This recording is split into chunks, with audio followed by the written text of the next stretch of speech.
This lecture is going to be over sections 20.3 and 20.4. So we're going to discuss the motion of charged particles in magnetic fields. Now, the magnetic force is always perpendicular to V, which we've already discussed in the previous two sections. A particle moving under the action of a magnetic field alone moves with constant speed. In a uniform field, which we're seeing here, it's into the page.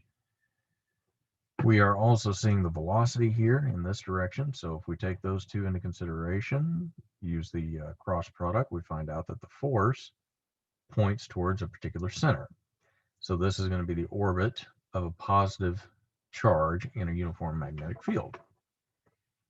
So the particle moving under the action of a magnetic field alone is going to move with constant speed. Now in a uniform field, particle with an initial velocity perpendicular to the field moves in a circle, and it's going to have a certain radius. We're going to find out that that radius is determined by this equation. You may not be able to see it just yet, but we'll show you how it gets there. We're also going to discuss mass spectrometers and how they use this relationship to determine atomic masses. When a positive ion of known speed undergoes circular motion in a magnetic field of known strength, the mass can be determined by measuring the radius. So let's take a look at the first section here, section 3. So we've got a particle with positive charge, Q, is at a point O, and it's moving with velocity in a uniform magnetic field directed into the page, because you can see the cross. The vectors V and B are perpendicular, so the magnetic force has this magnitude, and its direction is as shown in the figure.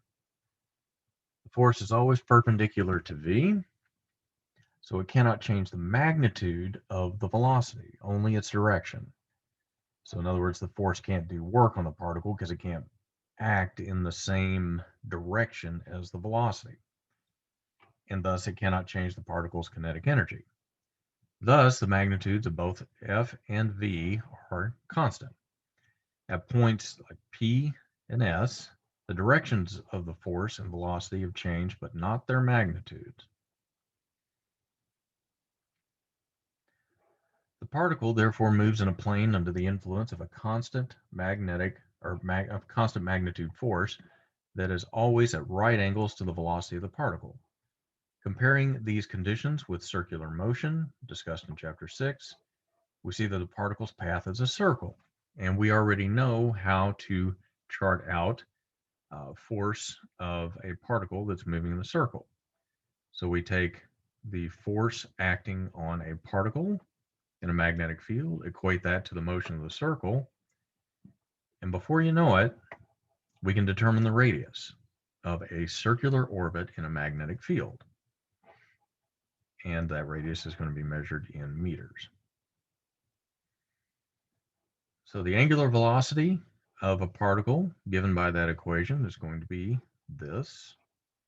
Combining that relationship with this, we can then see that the angular velocity is going to be equal to this relationship.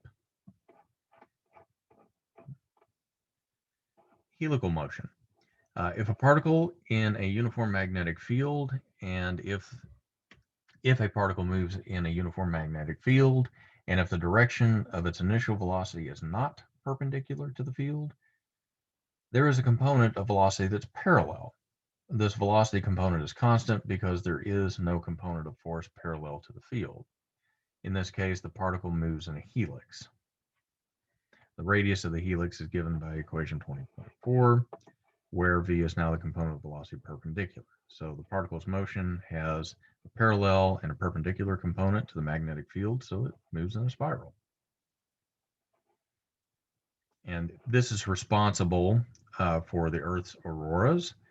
The sun emits a fast-moving wind of charged particles. When these particles encounter the Earth's magnetic field far out in space, some are trapped and begin spiraling along magnetic field lines. And when that happens, this is what you see. Now let's go to section 4.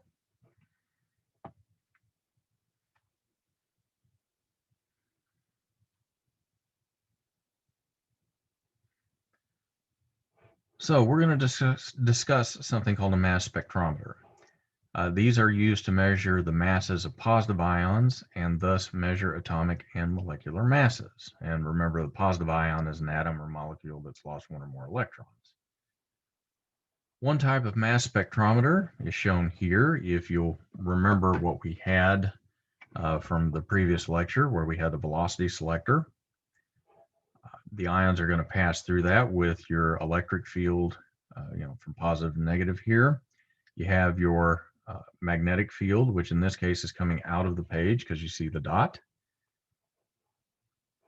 So the ions that pass through the velocity selector with crossed E and B fields, and it's going to block all ions except those with a speed that's equal to that ratio.